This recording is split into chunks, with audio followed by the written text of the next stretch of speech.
Canberra has berated Westpac and ANZ for not passing on the reduced interest rate, but ignored mentioning another failed cut. It's a key rate affecting the pensions of around 2 million Australian seniors. Finance editor Ross Greenwood explains.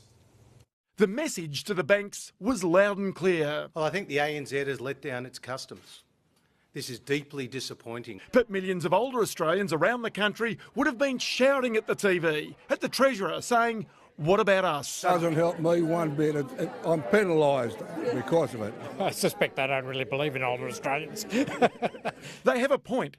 The government deems or assumes pensioners earn unrealistically high interest rates on their investments, up to 3.25%. But these days, in reality, most are earning much less. And based on this assumption, the government cuts their age pension. Well, you could level a charge of hypocrisy at a government. Banks have so-called deeming accounts, but the rates are way below the government thresholds. Westpac's deeming account pays just 0.5% on the first $10,000, then 0.8% for the next $40,000. Put money there and a pensioner could lose part or all of their pension because the government assumes they earned much, much more. They're getting a double whammy.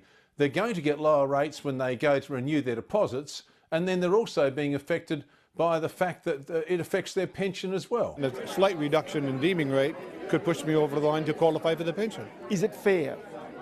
Well, I don't think so. One reason the government will be reluctant to change these deeming rates is because it'll hurt their budget bottom line, potentially by hundreds of millions of dollars. But when it comes to budget, well, don't talk to these people about budgets because they're already on them. The government last lowered the deeming rate in 2015. Prime Minister Scott Morrison did it. He was then Social Services Minister. The government does understand the pressures facing pensioners and cost of living increases. So, how about now? Late today, new Social Services Minister Anne Rushton said in a statement, while the government is not currently reviewing deeming rates, the matter will be continually monitored. It's not a fair go for older Australians if you demand on one day the banks do the right thing and then you don't do the right thing as a government. Ross Greenwood, 9 News.